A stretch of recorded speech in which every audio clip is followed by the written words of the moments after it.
ప్రభు అయిన యేసుక్రీస్తు నామములో ఈ రాత్రి సమయంలో బైబిల్ తరగతికి వచ్చినటువంటి ప్రతి సహోదరునికి హృదయపూర్వకమైన వందనాలు తెలియజేస్తున్నాను. అలాగే ఆన్లైన్లో మన కార్యక్రమాన్ని వీక్షిస్తున్నటువంటి ప్రతి సహోదరునికి చింతపల్లిలో ఉన్నటువంటి క్రీస్తు తరపుగా వందనాలు తెలియజేస్తున్నాను. అంత బాగున్నారు కదా?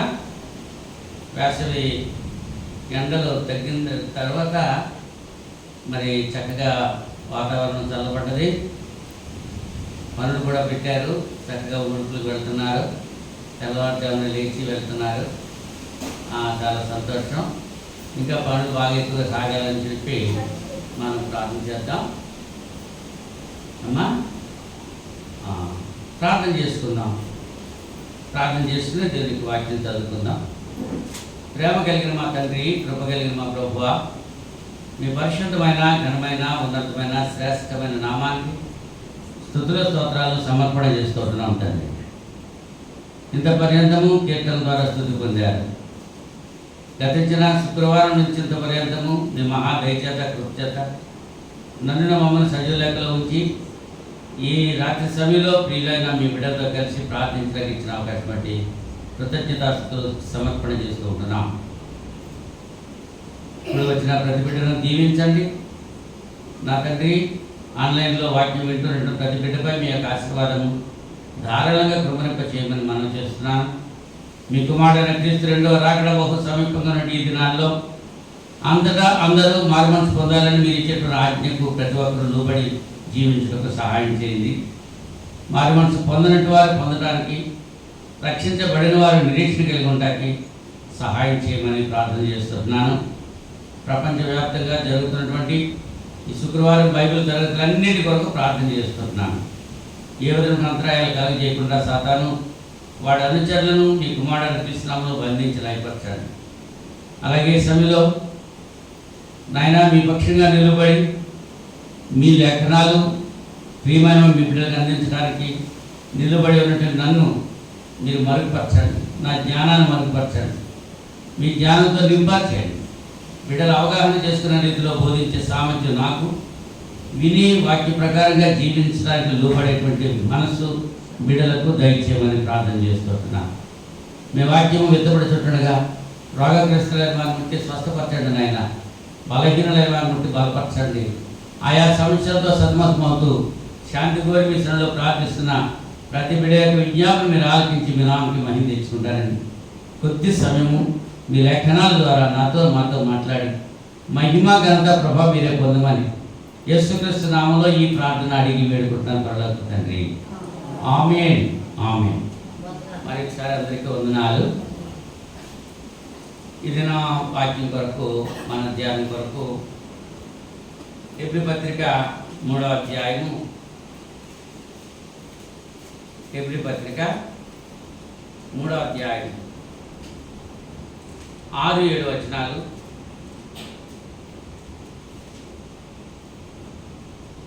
అయితే క్రీస్తు కుమారుడయుండి ఆయన ఇంటి మీద నమ్మకముగా ఉన్నాడు. ధైర్యమును నిరీక్షణ వలన ఉత్సాహమును తుదమటుకు స్థిరముగా చేపట్టిన ఎడల మనమే ఆయన ఇల్లు.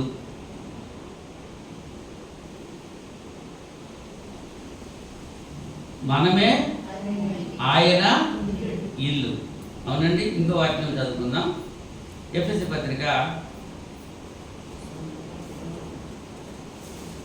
పత్రిక 3వ అధ్యాయము 14వ వచనం.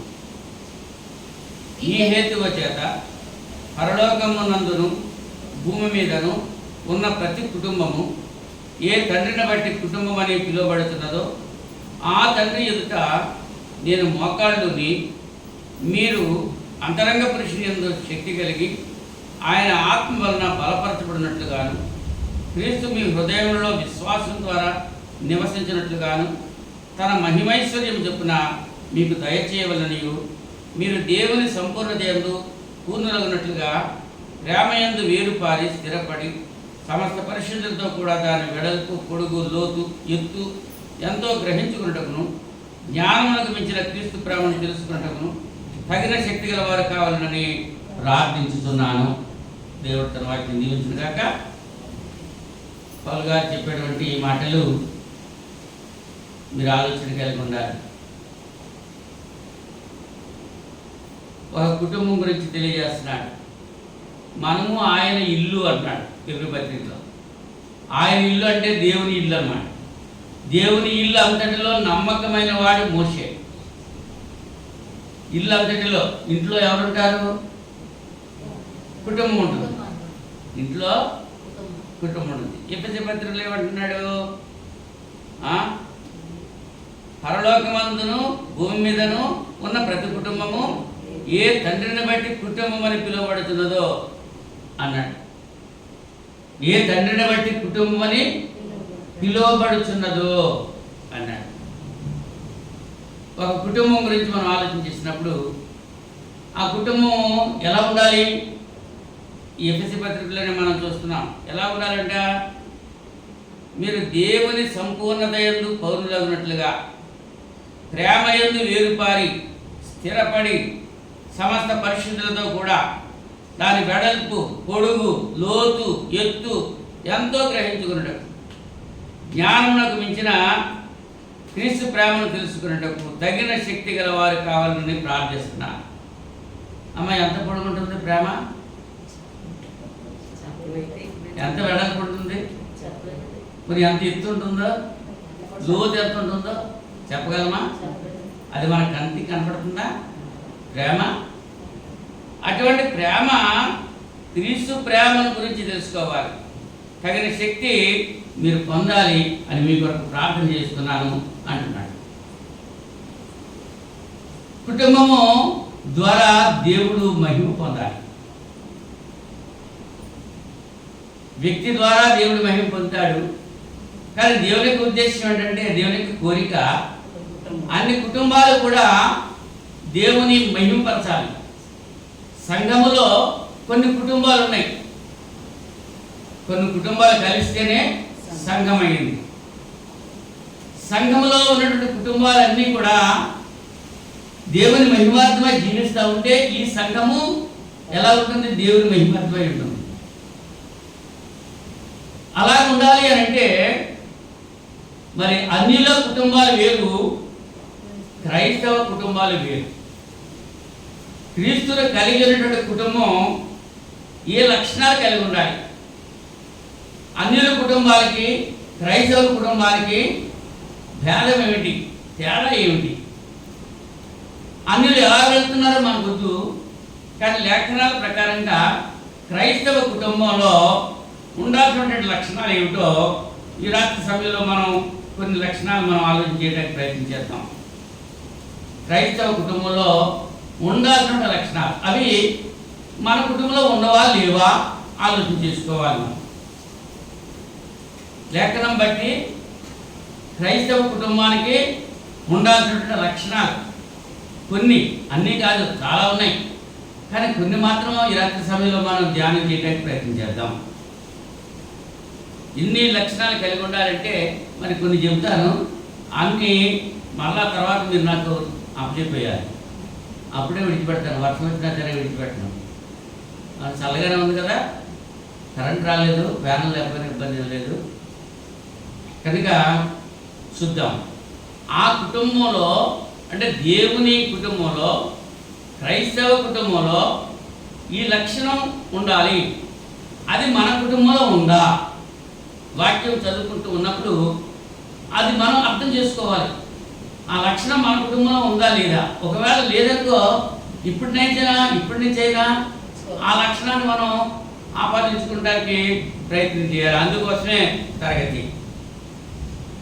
కొరింథీ మొదటి పత్రిక 13వ అధ్యాయము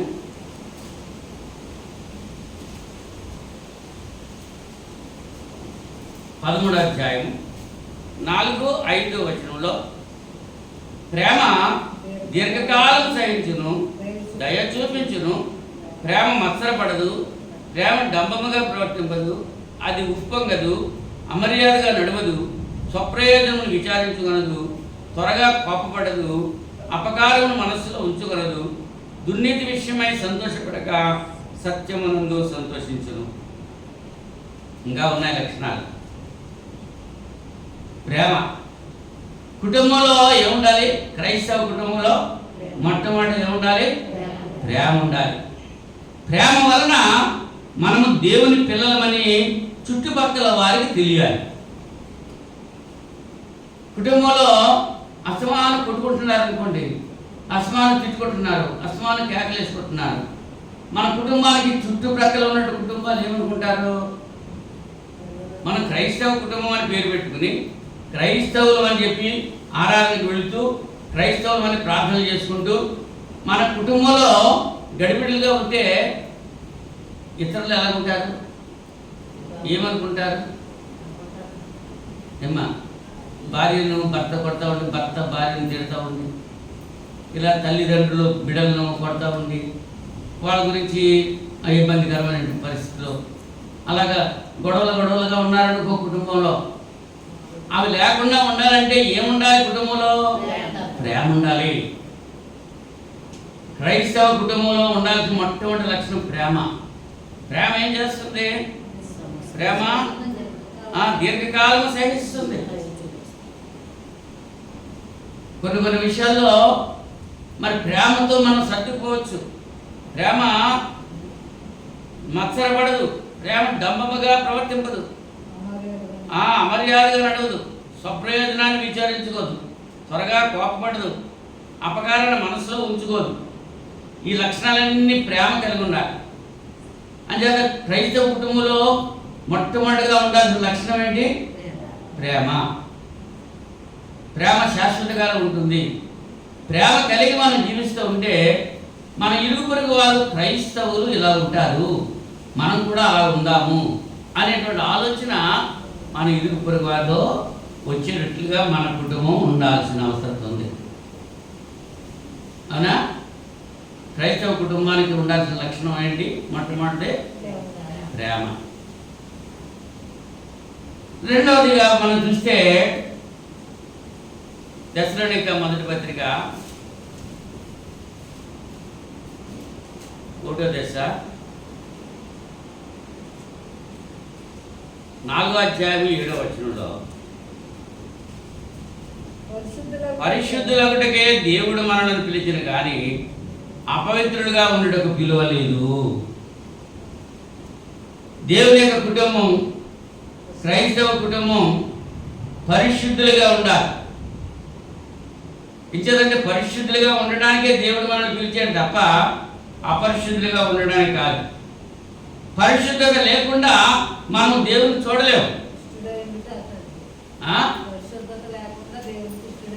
దేవునికి ఇష్టమైనట్టు కూడా అసాధ్యం. ఇచ్చేదంటే దేవుడు పరిశుద్ధుడు కాబట్టి దేవుడిని వెంబడించడం మనం కూడా ఎలా ఉండాలి?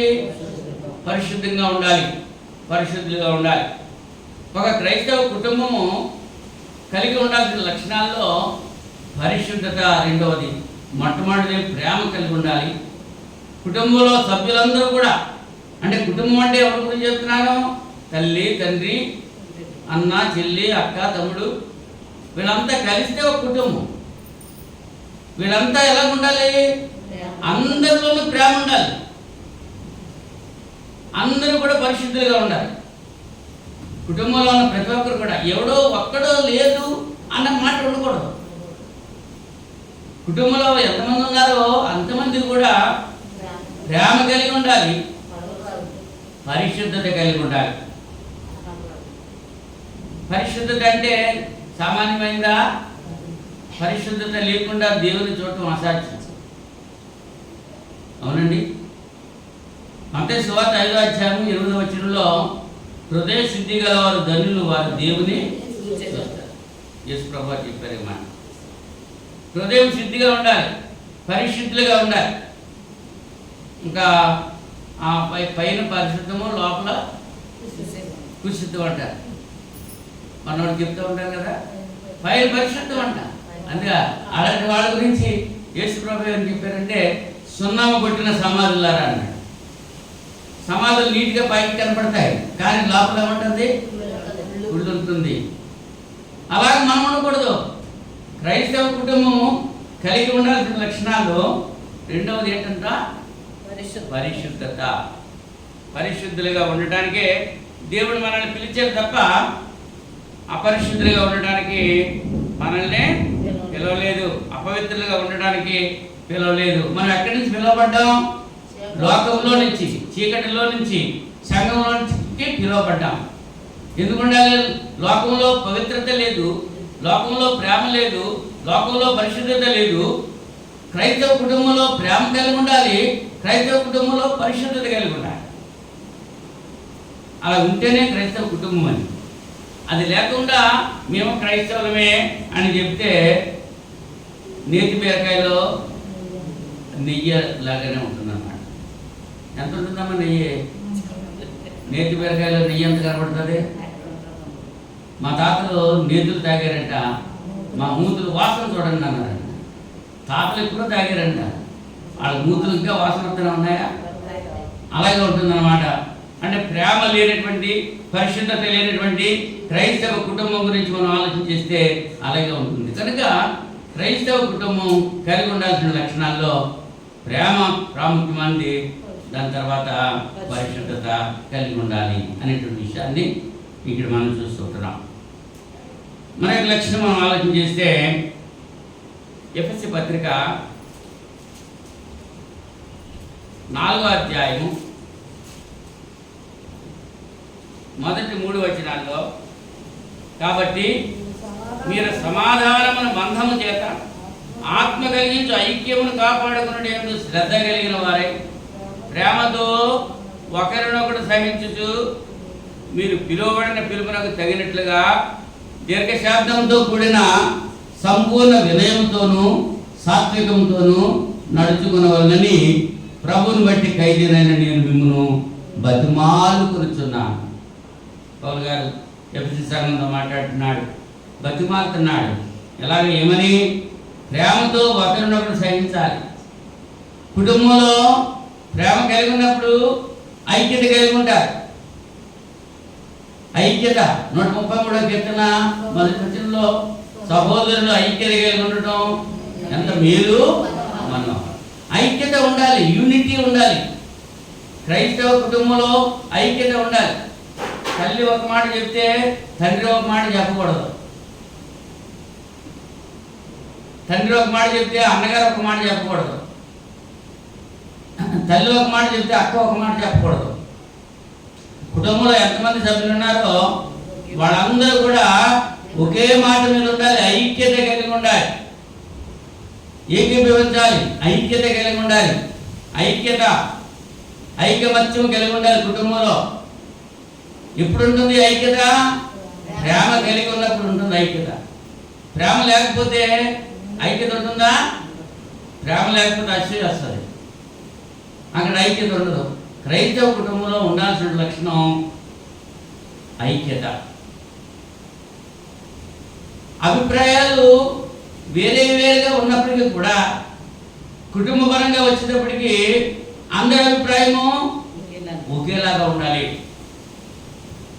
అపొస్తలుల గారు 2వ అధ్యాయంలో వారు ఏక మనస్సు కలిగి ఉన్నారు, వారందరూ ఏక తాత్పర్యం కలిగి ఉన్నారు, వారందరూ ఒకే అభిప్రాయం కలిగి ఉన్నారు. ఇది నాది, ఇది నీది అన్నట్టు భేదం లేదు. వాళ్ళ స్థిర ఆస్తులు అమ్మేసి అపొస్తలుల పాదాల దగ్గర పెట్టారు. వాళ్ళందరూ కూడా ఏకభావంతో ఉన్నారు.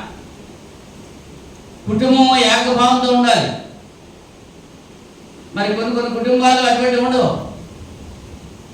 డాడీ ఇది లేదని చెప్తాడు, అబ్బాయి ఏమో పెద్దవాడు ఏం చెప్తాడంటే ఆ డాడీకి తెలియకుండా ఇతరులకు ఏమి చేస్తూ ఉంటాడు. అంటే ఇవన్నీ ఉదాహరణలు చెప్పడానికి నాకు ఇష్టం కాదు. ఐక్యత కలిగి ఉండాలి. కుటుంబంలో ఎంతమంది సభ్యులు ఉంటారో అంతమంది ఒకే మాట మీద ఉండాలి, ఒకే విశ్వాసం కలిగి ఉండాలి. ఎవరి గురించి చెప్తున్నాడు ఈ మాట? క్రైస్తవ కుటుంబం గురించి. ఒకవేళ మన కుటుంబంలో ఐక్యత లేదనుకోండి, వాడేమో పచ్చి రొయ్యలు అంటే ఇష్టం ఒకడికేమో ఎండు రొయ్యలు అంటే ఇష్టం. ఎండు రొయ్యల కూర కావాలని ఒకటంటే పచ్చి రొయ్యల కూర కావాలని ఒకటంటే అమ్మ ఏం చేస్తుంది? అంటే ఆ కూర ఈ కూర కూడా కలిపి వండాలా? పచ్చి రొయ్యలు ఎండు రొయ్యలు కలిపి వండేసేటువంటి ఎలా ఉంటుంది? సర్దుకుపోయేటువంటి స్వభావం ఎప్పుడు ఉంటుంది? ప్రేమ కలిగి ఉన్నది. కుటుంబంలో ఉన్నటువంటి వారు పెద్దలకు లోబడి ఉండాలి. పిల్లలను పెద్దలు ప్రేమించాలి. భర్త భార్యను ప్రేమించాలి, భార్య భర్తను గౌరవించాలి, లోబడాలి. తల్లిదండ్రులు బిడ్డలను ప్రేమించాలి, ప్రభు యొక్క శిక్షణ బోధలో వారిని పెంచాలి.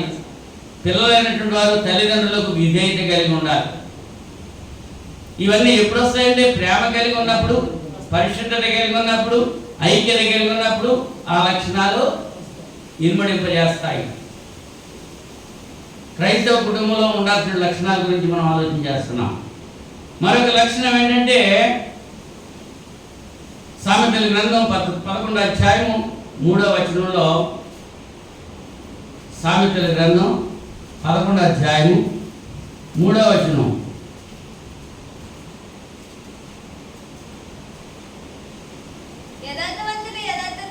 యథార్థవంతుల యథార్థత వారికి త్రోవ చూపించును, ద్రోహుల మూర్ఖ స్వభావము వారిని పాడు చేయదు. యథార్థవంతుల యథార్థత అంటే కుటుంబంలో, క్రైస్తవ కుటుంబంలో యథార్థత కలిగి ఉండాలి. ఐక్యత ఎప్పుడు వస్తుంది? ప్రేమ కలిగి ఉన్నప్పుడు. ఈవేళ నేటి సమాజంలో కుటుంబాలు ఐక్యత ఉండట్లేదు. ఎప్పుడు కలిసి భోజనం చేస్తే ఐక్యత వస్తుంది. కలిసి భోజనం చేస్తున్నారా? ఏ కుటుంబం కలిసి భోజనం చేస్తున్నారు? డైనింగ్ టేబుల్ మాత్రం పెట్టుకుంటారు డైనింగ్ రూమ్లో, కానీ డైనింగ్ టేబుల్ మీద ఏముంటాయి?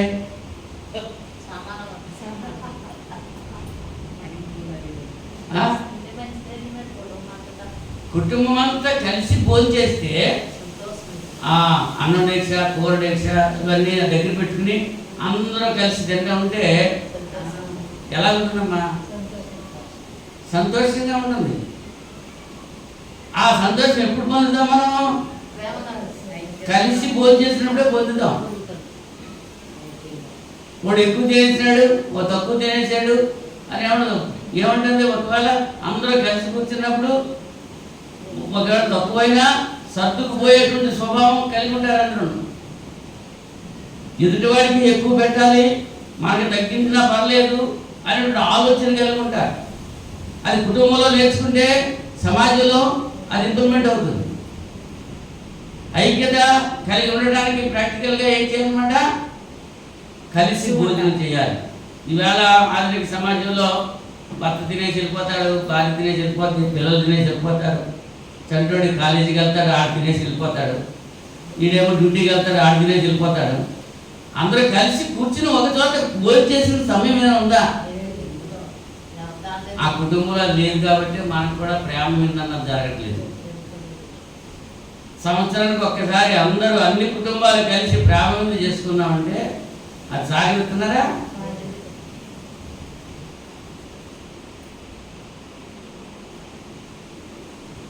హృదయమనే తలుపు దగ్గర ఆయన నిలిచి తట్టుతున్నాడు.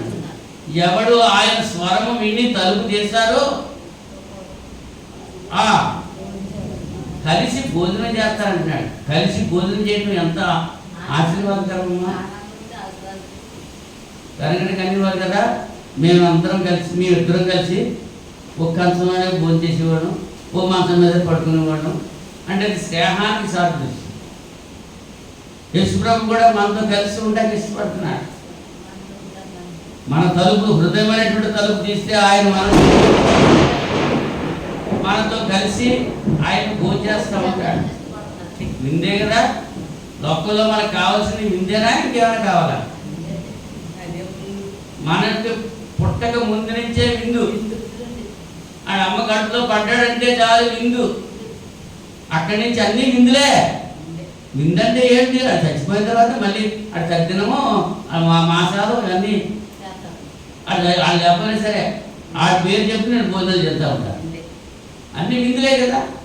మరి ప్రేమ విందు ఒక కుటుంబంలో, క్రైస్తవ కుటుంబంలో కలిసి భోజనం చేయటం వల్ల ఐక్యత ఏర్పడుతుంది అనేటువంటి విషయాన్ని మర్చిపోతున్నారు. ఎవరి మట్టుగానే ఆ దీక్ష దగ్గరికి వెళ్ళిపోయి వేసేసుకుని తినేసేసి వెళ్ళిపోవాలి. వెనకాల ఉన్నవాడికి ఉందో లేదో చూడరక, ముందు తిన్నవాడు తినేసేద్దామే అని కావాల్సింది కదా. అది క్రైస్తవ కుటుంబంలో ఉండేటువంటి లక్షణం కాదు. అది అన్యుల కుటుంబంలో ఉంటుందేమో మనకు తెలియదు. కానీ క్రైస్తవ కుటుంబంలో ఉండాల్సిన లక్షణం ఏంటన్నమాట, ఐక్యత కలిగి ఉండాలి. కలిసి భోజనం చేయటం ద్వారా సమస్యలను కూడా మనం పంచుకోవచ్చు. భోజనం చేసేటప్పుడు చూడండి, అయ్యగారికి భోజనం పెట్టి అమ్మగారు చెప్తూ ఉంటుంది, ఏమండి ఈ పండగ కన్నా పట్టు చేరుకోనండి అని ఇప్పుడు చెప్తారంట. భోజనం పెట్టే చెప్తారు కదా. అంటే మరి చుట్టాలు వచ్చారు, అధికారులను కూడా మెప్పించాలంటే ఏం చేయాలి? భోజన పదార్థాలే, పళ్ళు పలహారాలు పంపిస్తే వాళ్ళు మెచ్చుకుంటూ ఉంటారు. మెప్పు అంటే యేసుప్రభువు ఏం చెప్పారు, మనుషుడు రొట్టె వలన మాత్రం కాదు జీవించేది, దేవుని నోట నుండి వచ్చి ప్రతి మాట వలన జీవించేది. దేవుని మాట అది. కలిసి భోజనం చేయాలి కుటుంబం, కలిసి ప్రార్థన చేసుకోవాలి, కుటుంబ ప్రార్థన చేసుకోవాలి. కుటుంబ ప్రార్థన చేసుకో. చాలా కుటుంబాలు ఎప్పుడో అక్కడ పడుకుంటాడు ఇంటి యజమాని, ఆ కుర్రాడు ఉంటాడు, ఆడు ఎప్పుడు వస్తాడో కూడా తండ్రికి తెలియదు, తల్లికి తెలియదు, ఆడు ఎక్కడ పడుకుంటున్నాడో కూడా తెలియదు. అటువంటి కుటుంబాలు చాలా ఉన్నాయి సమాజంలో. కానీ క్రైస్తవ కుటుంబం అలా ఉండకూడదు. క్రైస్తవ కుటుంబం ఎలా ఉండాలంటే ప్రేమ కలిగి ఉండాలి, పరిశుద్ధత కలిగి ఉండాలి, ఐక్యత కలిగి ఉండాలి. అవునా? సామెతలు 11:3 చెప్పినట్లుగా యథార్థత కలిగి ఉండాలి, యథార్థత ఉండాలి. క్రైస్తవ కుటుంబంలో మరి మనసులో ఒక మాట చెప్పి పైన ఒక మాట చెప్పడానికి వీల్లేదు. యథార్థమైనటువంటి మనసు, యథార్థమైన హృదయం కలిగి ఉండాలి. అలాగా అమ్మాయి అందరికో ఒక అబ్బాయిని ప్రేమించుంటుంది, అది తల్లితో చెప్పాలి. చెప్పదో ఏం చేస్తుంది? సెల్ ఫోన్తో మాట్లాడుతూ ఉంటారు. అర్థమా? ఏంటమ్మా సెల్ ఫోన్ అంటే మనం మార్చేస్తూ ఉంటుంది. అబ్బాయిలు అలా చేస్తున్నారు, అమ్మాయిలు అలా చేస్తున్నారు. నేటి దినాల్లో చాలా కుటుంబాలు సర్వనాశనం అయిపోతున్నాయి. బాల్యం నుంచి పెంచినటువంటి తల్లిదండ్రి నీకు లైఫ్ పార్ట్నర్ని ఏర్పాటు చేయడంలో మరి వాళ్ళకి మంచి అభిప్రాయం ఉంటుందా? ఉందా? నా ఇష్టమే, నా ఇష్టమే అంటారు. అలా ఉంటే దానివల్ల ప్రయోజనం ఉందా? ఇవాళ ఎన్ని ఆత్మహత్యలు జరుగుతున్నాయి ఒకసారి ఆలోచించండి. ఆత్మహత్య చేసుకుంటూ మహాపాపం అనేటువంటి విషయాన్ని మనం గుర్తించాలి. యథార్థత కలిగి ఉండాలి. నీ మనసులో ఏ మాట ఉందో ఆ మాట చెప్పాలి. కుటుంబ యజమాని కుటుంబ సభ్యులను కూర్చోబెట్టి ఏం చేయాలి? ప్రార్థన చేసుకునేటప్పుడు, భోజనం చేసేటప్పుడు అందరూ కలిసి భోజనం చేస్తున్నారు, అందరూ కలిసి ప్రార్థన చేసుకుంటున్నారు, కుటుంబం అంతా సమావేశమై ఉంటుంది. అటువంటిప్పుడు వాళ్ళ అభిప్రాయాలు యథార్థమైన హృదయంతో వాళ్ళ అభిప్రాయాలు పంచుకుంటే అవకాశం ఉంటుంది. ఇవాళంతా ఏం జరిగింది, ఎలా జరిగింది అని చెప్పుకుంటూ ఉంటారు అప్పుడుతో పాటు యథార్థతగా. అప్పుడు సమస్యలు ఉంటాయా?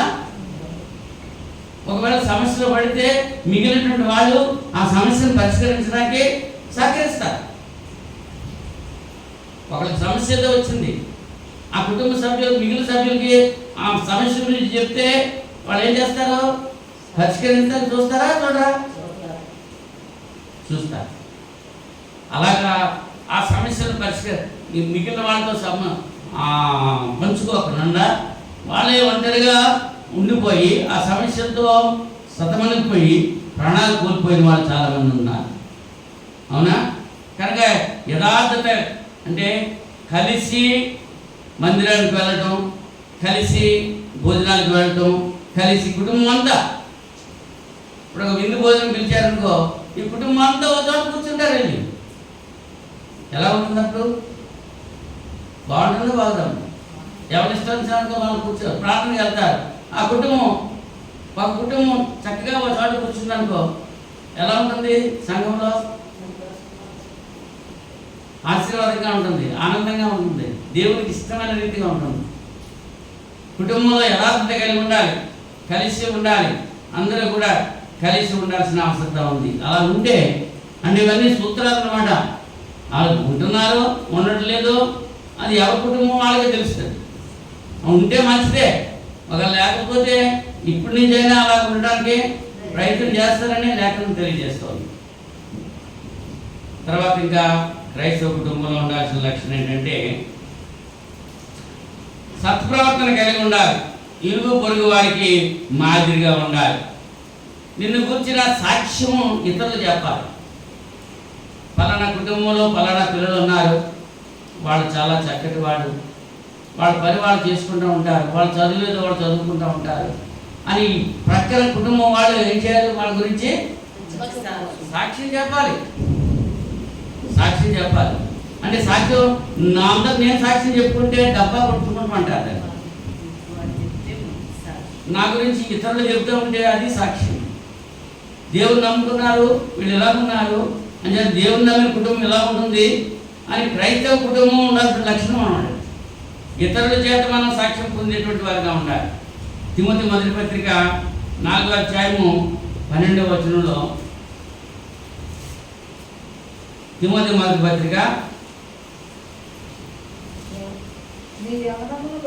నీ యవ్వనమును బట్టి ఎవడును నిన్ను తృణీకరింపని చెప్పుము, కానీ మాటల్లోను ప్రవర్తనలోను ప్రేమలోను విశ్వాసములోను పవిత్రతలోను విశ్వాసులకు మాదిరిగా ఉండదు. 5 లక్షణాలు అక్కడ చెప్తున్నాడు. విశ్వాసులకు మాదిరిగా ఉండాలి క్రైస్తవ కుటుంబం.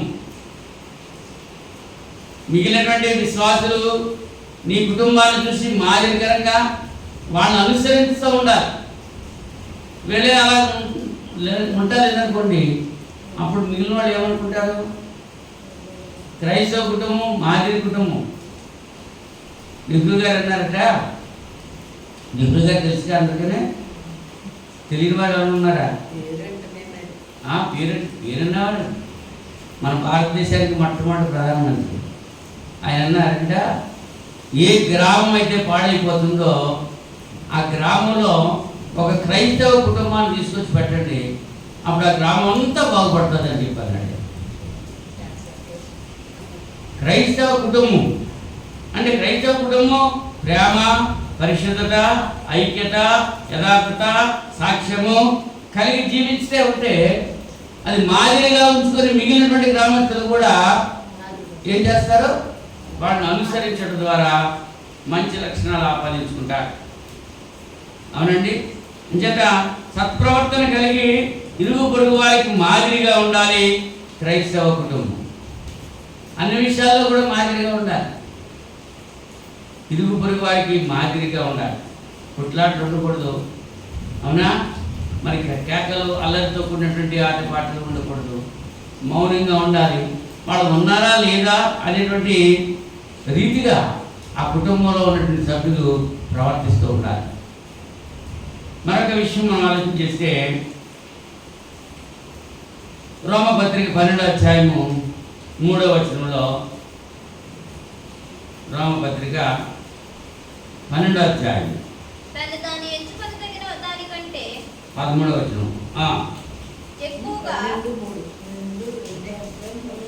12వ అధ్యాయము 13వ వచనం, పరిశుద్ధుల అవసరములలో పాలు పొందుచు శ్రద్ధగా ఆతిథ్యము ఇచ్చుచుండుడి, మిమ్మల్ని హింసించు వారిని దీవించుడి, దీవించుడి గాని శపింపవద్దు, సంతోషించు వారితో సంతోషించుడి, ఏడ్చు వారితో ఏడువుడి, ఒకరితో ఒకడు మనసు కలిసి ఉండుడి, హెచ్చువాటి యందు మనసు ఉంచక తగ్గువాటి యందు ఆసక్తులై ఉండుడి, మీకు మీరే బుద్ధిమంతులమని అనుకోవద్దు, కీడుకు ప్రతి కీడు ఎవరికి చేయవద్దు, మనుషులందరి దృష్టికి యోగ్యమైన వాటిని గురించి ఆలోచన కలిగి ఉండుడి, శక్యమైతే మీ చేతనైనంత మట్టుకు సమస్త మనుషులతో సమాధానంగా ఉండుడి. ప్రియులారా, మీకు మీరే పగ తీర్చుకొనక దేవుని ఉగ్రతకు చోటియుడి, పగ తీర్చుట నా పని, నేనే ప్రతిఫలమిస్తున్నానని ప్రభువు చెబుతున్నాడని వ్రాయబడినది. కాబట్టి నీ శత్రువు ఆకలి కొని ఉంటే అతనికి భోజనం పెట్టుము, దప్పికొని ఉంటే దాహమిమ్ము. అలాగూ చేయటం వలన అతని తల మీద నిప్పులు కుప్పగా పోయేదు. కీడు వలన జయింపబడక మేలు చేత కీడును జయించు. క్రైస్తవ కుటుంబం ఎలా జీవించాలో తెలియజేస్తున్నారు. ఏడ్చువారితో ఏడవాలి, సంతోషించే వారితో సంతోషించాలి. మన కుటుంబం ఇతరుల కుటుంబాలతో కలిసి ఉండాలి. క్రైస్తవ కుటుంబం అంటే అలాగ ఉండాలి అని. ఆతిథ్యం ఇవ్వట. ఎవరికి ఆతిథ్యం ఇవ్వాలి? ఎవరికి సహాయం చేయాలి? శత్రువులకి సహాయం చేయాలి. దైవ సేవకులను గౌరవించాలి.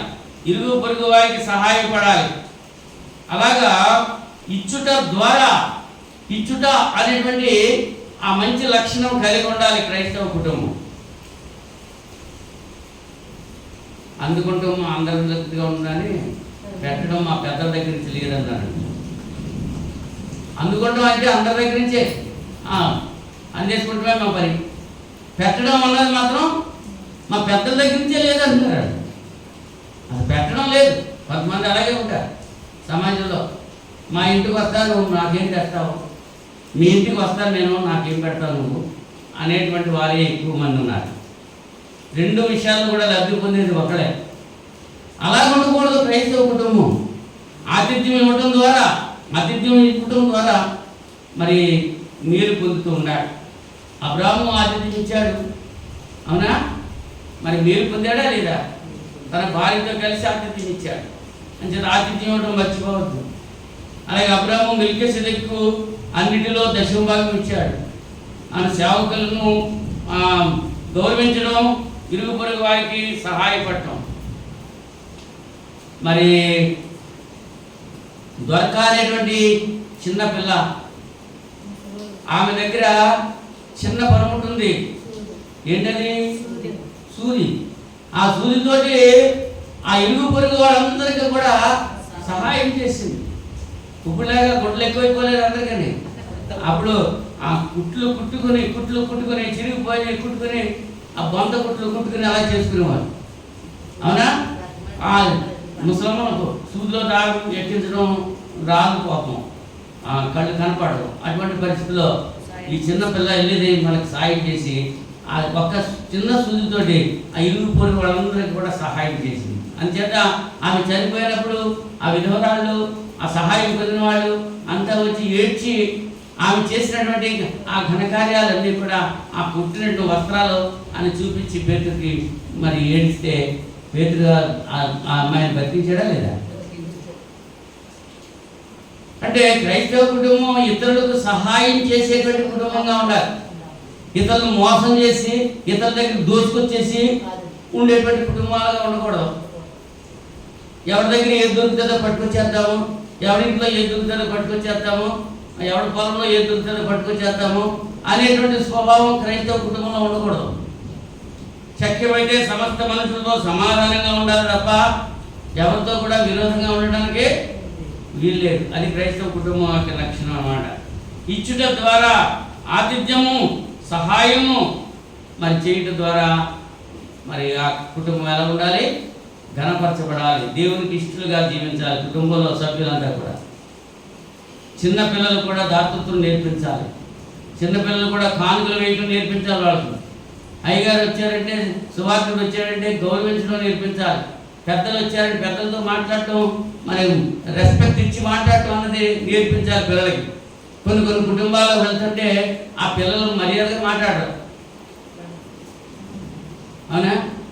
తల్లిదండ్రులు నేర్పిన విధానాన్ని బట్టి వాళ్ళు మాట్లాడుంటాయి. క్రైస్తవ కుటుంబంలో మొక్కై వంగేది మానవ ఉందో. చిన్నప్పటి నుంచి నీ పిల్లల్ని ప్రభు యొక్క శిక్షలను, బోధనలను వాళ్ళని పెంచాలి. క్రైస్తవ కుటుంబం అట్లా ఉండాలి. ఇచ్చుట ద్వారా దేవునికి మహిమ వచ్చేటట్టుగా జీవించాలి.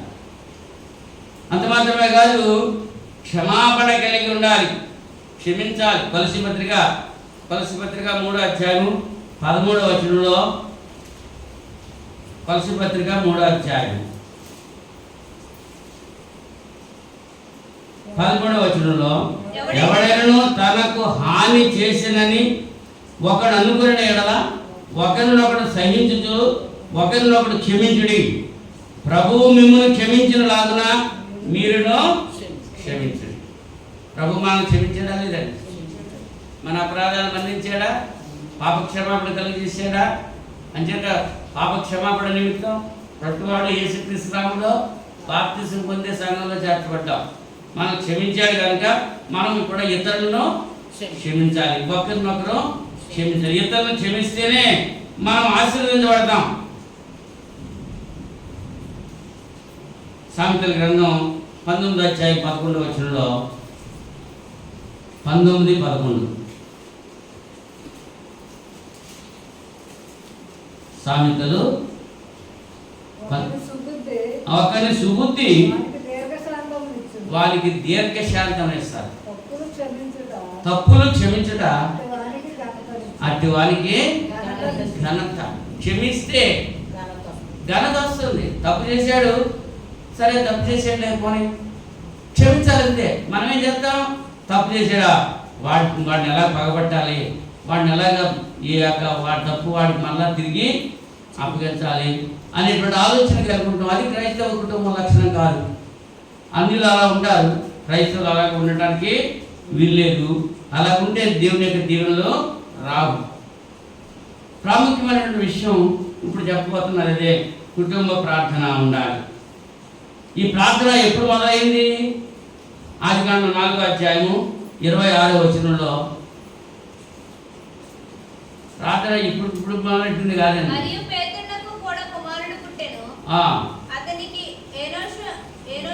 అతనికి ఎనోషు అని పేరు పెట్టబడిను. అప్పుడు యెహోవా నామమును బట్టి ప్రార్థన చేయట ఆరంభమైను. అప్పటి నుంచి ప్రారంభమైంది ప్రార్థన చేయటం. మరి కుటుంబ ప్రార్థన ఎందుకు చేయట్లేదు? క్రైస్తవ కుటుంబంలో కుటుంబ ప్రార్థన ప్రాముఖ్యమైనది. మనం ఉదయం లేచిన తర్వాత వెంటనే కుటుంబ ప్రార్థన చేసుకుని బయటకు రావాలి. మనం రాత్రి పడుకునే ముందు కుటుంబ ప్రార్థన చేసుకునే పడకలకు వెళ్ళాలి. అవునా? అలాగే ఏ కుటుంబం అయితే ఉంటుందో ఆ కుటుంబం ఆశీర్వదించబడుతుంది. ప్రతి క్రైస్తవుడు కూడా సహనం కలిగి ఉండాలి. నీకు అన్ని పనులున్నా కుటుంబ ప్రార్థన ప్రాముఖ్యమైనది. కుటుంబంతో అందరూ కలిసి పలా వండుకున్నాం అనుకో, మరి ఎవరి మట్టికాలు తినేస్తారా? కుటుంబంలో అందరూ తింటారా? అందరూ తినకపోతే అమ్మకి ఎలా ఉంటుంది? చిన్నోడు ఎవడో రాలేదనుకో, ఎక్కడికో వెళ్ళాడు వాడు, అటు రాలేదు, ఈమెకి మనసులో నెమ్మది ఉంటుందా? మరి అలాగే కుటుంబ ప్రార్థన కూడా భోజనం దగ్గర ఎలా ఉంటున్నారో, డైనింగ్ టేబుల్ దగ్గర ఎలా ఉంటున్నారో, అలాగే ప్రేయర్ హాల్లో కూడా ఉండాలి. కుటుంబం అంతా కలిసి ప్రార్థన చేసుకోవాలి. ఎవరి గదిలో పడుకుంటారు మంచిదే, పడుకోవటానికి వెళ్ళక ముందు హాల్లో కూర్చుని అందరూ కలిసి ప్రార్థన చేసుకోవాలి. ఆ దీవెనలు వేరు. కుటుంబ ప్రార్థన చేసుకునేటువంటి దీవెనలు, ఆశీర్వాదాలు ఉంటాయి. క్రైస్తవ కుటుంబంలో అంటే ఆ నీతిమంతుల గుడారాల నుంచి రక్షణ సునాదాలు బయటికి వెళ్ళాలి. నీ ఇరుగు పొరుగు వారు నువ్వు దేవుని స్తుతిస్తుంటే, నీ కుటుంబం ప్రార్థన చేసుకుంటూ ఉంటే, నీ ఇరుగు పొరుగు వాళ్ళు ఏం చేస్తూ ఉంటారంటే, వీళ్ళు ప్రార్థన చేసుకుంటున్నారు, మనం కూడా ప్రార్థన చేసుకుందాం అనేటువంటి ఆలోచన వాళ్ళు కలిగి ఉంటారు. అసలు మనమే తింటమే నిద్రపోవడం అంతే, ఎప్పుడూ లేకడం మళ్ళీ లెగిసి అందరూ ఒకసారి లేకడం మళ్ళీ ఎవరి మట్టి కాలే. ఆ కుటుంబం ఆశీర్వదించబడదు. ఆ కుటుంబం దేవుని యొక్క ఆశీర్వాదాలు ఫుల్ఫిల్గా నీ మీద ఉండాలంటే కుటుంబం, క్రైస్తవ కుటుంబంలో ఉండాల్సిన లక్షణాలు ఈ లక్షణాలు ఇప్పటివరకు నీ కుటుంబంలో లేవనుకో, ఇప్పుడు నేను సరే అలవాటు చేసుకుంటానికి ప్రయత్నం చేయి. ప్రయత్నం చేస్తే దేవుడు నిన్ను దీవించి ఆశీర్వదిస్తాడు. అంతకంటే ప్రాముఖ్యమైనది ఏంటంటే ఓర్పు, సహనం కలిగి ఉండాలి. ప్రతి ఒక్కరు కూడా కుటుంబంలో ఓర్పు కలిగి ఉండాలి, సహనం కలిగి ఉండాలి. పెద్దోడు స్నానం చేస్తకి వెళ్ళాడు, సబ్బు అయిపోయింది. ఉన్న సబ్బు చిన్నగా ఉంది. రెండో వాడికి సబ్బు లేదు. ఏం చేస్తున్నాడు? అసలు పెద్దోడు ఏం చేయాలి? ముందెళ్ళినోడు ఏం చేయాలి? ఎంత ఉంది సబ్బు, నేనే పెట్టేసుకుంటే మరి ఉన్నవాడికి ఎలాగా అనే ఆలోచన కలిగి వాడు ఉండాలి. కానీ నేటి సమాజంలో ఎలా ఉంటుంది? ఎదుటివాడు ఏమైతే నాకు అనవసరం, నాకు మాత్రం నేను చూసుకోవాలి. క్రైస్తవ కుటుంబంలో అలా ఉండడానికి వీలు లేదు.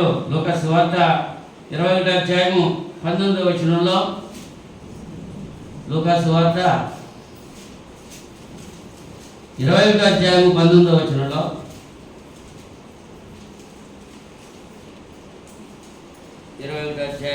మీరు మీ ఓర్పు చేత మీ ప్రాణములను దక్కించుకుందరు. ఓర్పు ఏం చేస్తుందంట? ప్రాణాన్ని దక్కిస్తుంది. ఓర్పు ఓర్చుకోవాలి. కొంతమంది ఓర్చుకుంటాం ఇష్టం ఉండదు, సహించుకోలేరు. ఓర్చుకోలేకే ప్రాణాలు తీసేసుకుంటున్నారు చాలామంది. భర్త భార్యను కొట్టాడు, ఓర్చుకోవాలి, సహించుకోవాలి. కొంతమంది గోదావరిలో పడిపోతున్నారు వెళ్ళిపోయి. ఏంటి కారణం ఏంటంటే భర్త కొట్టాడంట. ఓర్పుందా? ఏమైపోయింది ఓర్పు లేకపోతే? అంటే ఒకటే చెప్తున్నాను, చాలా ఉన్నాయి. ఓర్చుకుంటే మంచిది, ఓర్చుకోవాలి. ఓర్పు ఏముండాలి కుటుంబంలో? మీరు మీ ఓర్పు చేత మీ ప్రాణాలని తగ్గించుకుంటారు. ఓర్చుకోవాలి. తండ్రి పొరపాటు చేశాడు అనుకో, బిడ్డలు ఓర్చుకోవాలి. భర్త పొరపాటు చేశాడు, భార్య ఓర్చుకోవాలి. భార్య పొరపాటు చేసింది, భర్త ఓర్చుకోవాలి. బిడ్డలు పొరపాటు చేశారు, తల్లిదండ్రులు ఓర్చుకోవాలి. ఎంసెట్లో ర్యాంక్ రాలేదంట, మరి తండ్రి ఏం చేయాలి? ఓర్చుకోవాలి. మరి పరీక్ష రాసిన అందరికీ ఒకటే ర్యాంక్ వచ్చేద్దా? ఎవరికి మీ జ్ఞానాన్ని బట్టి వాళ్ళకి వస్తూ ఉంటుంది, రాసిన దాన్ని బట్టి. అది ఇబ్బంది కాకపోతే రేపు వస్తుంది. అంతేగాని ఓర్చుకోకపోతే ఆత్మహత్యలు ఎక్కువైపోతున్నాయి. ఇలాగా దానికోసం చాలా నష్టాలు పొందుతున్నారు. క్రైస్తవ కుటుంబంలో అట్లాంటివి ఉండకూడదు.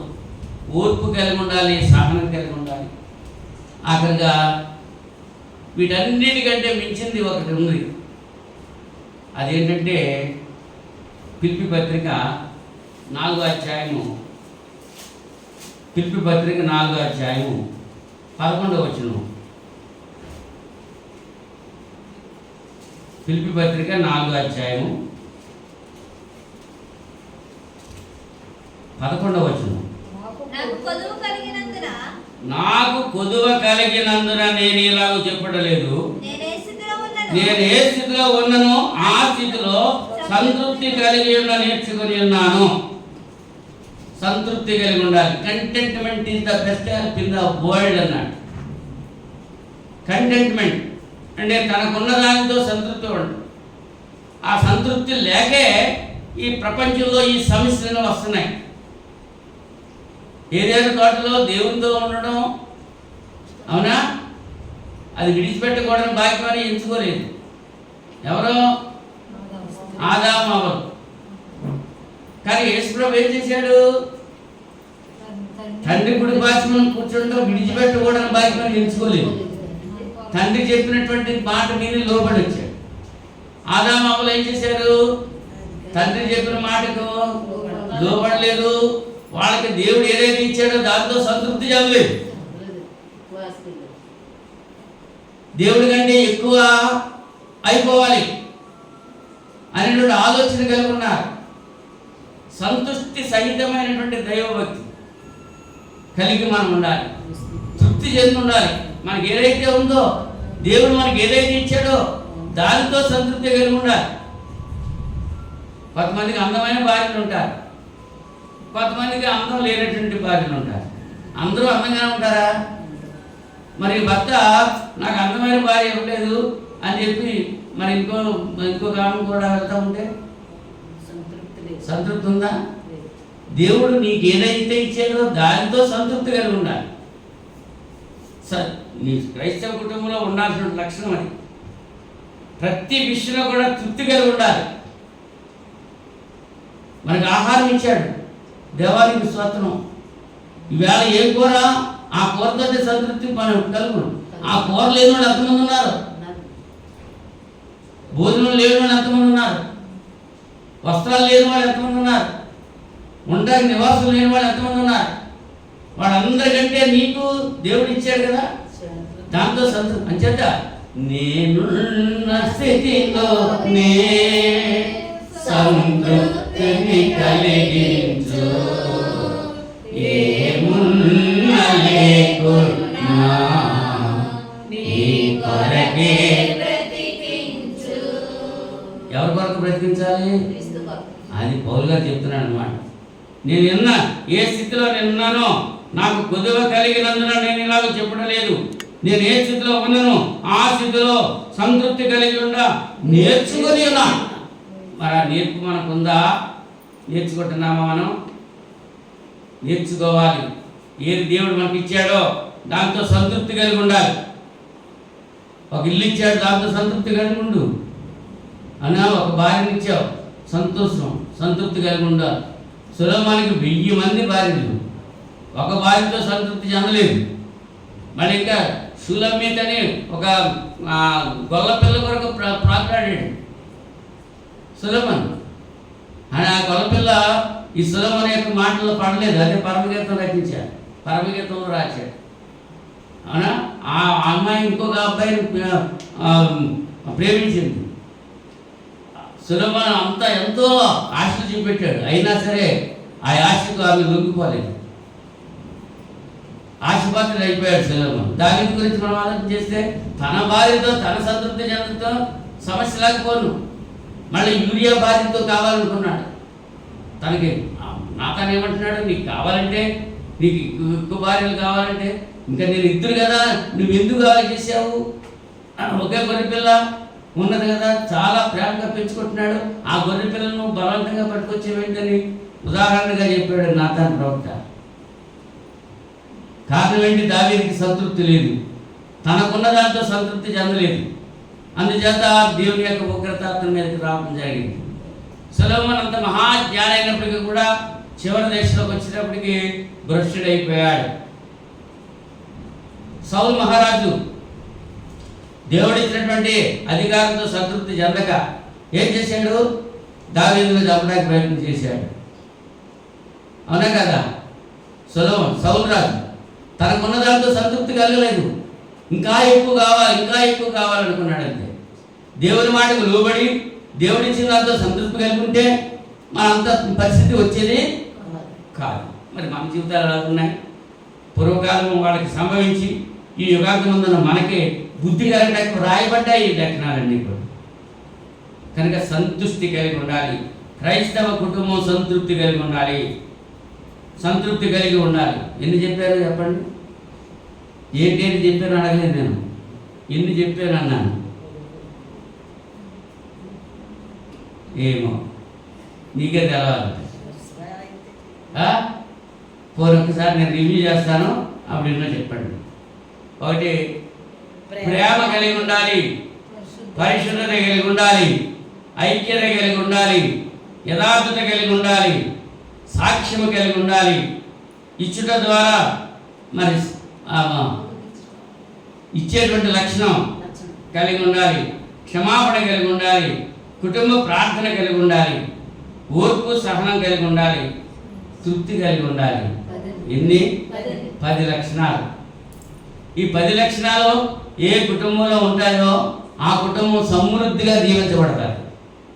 ఈ 10 లక్షణాల్లో ఎన్ని లక్షణాలు మన కుటుంబంలో ఉన్నాయో ఒకసారి వేరే చేసుకుందాం. లేకపోతే ఇబ్బంది పడవద్దు. ఇప్పటి నుంచైనా ఉండేటట్టు నేర్చుకుని ప్రయత్నం చేద్దాం. కొన్ని ఉన్నాయి. కుటుంబ ప్రార్థన ఉందా లేదా? కొంతమందికి లేదు. ఇప్పుడు అలవాటు చేసుకోండి.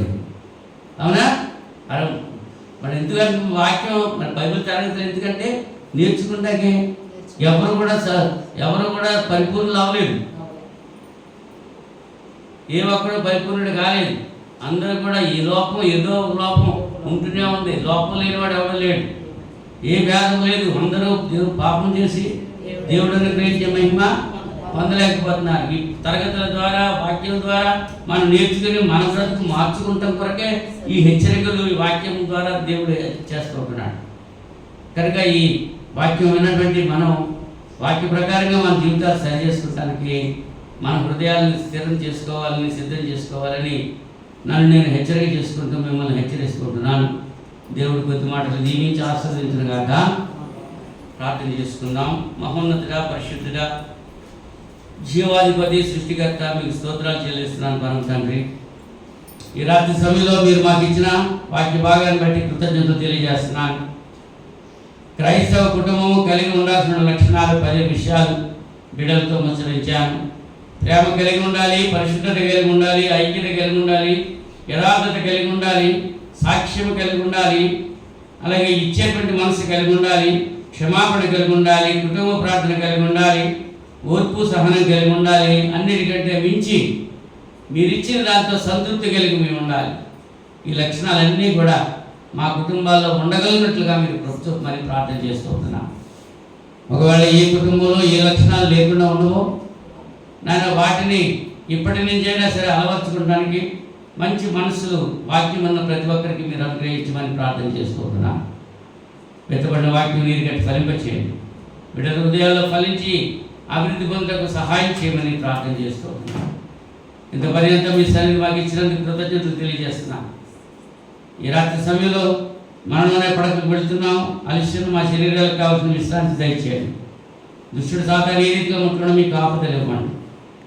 గతించిన శుక్రవారం నుంచి ఇంత పర్యంతము మీరు కాచి కాపాడిన విధానం కంటే అధికమైనటువంటి రీతిగా రానైనటువంటి వారు కూడా కాచి కాపాడి మీ చిత్తమైతే మరొక శుక్రవారం మేమంతా కలిసి మీ సన్నిధిలో వాక్యం ధ్యానించటకు ప్రార్థించటకు సహాయం చేయమని ఈ ప్రార్థన మా రక్షకులను మీ ప్రియ కుమారుడైన యేసుక్రీస్తు నామములో వేడుకుంటున్నాం పరలోకపు తండ్రి. ఆమేన్ ఆమేన్. అందరికీ వందనాలు.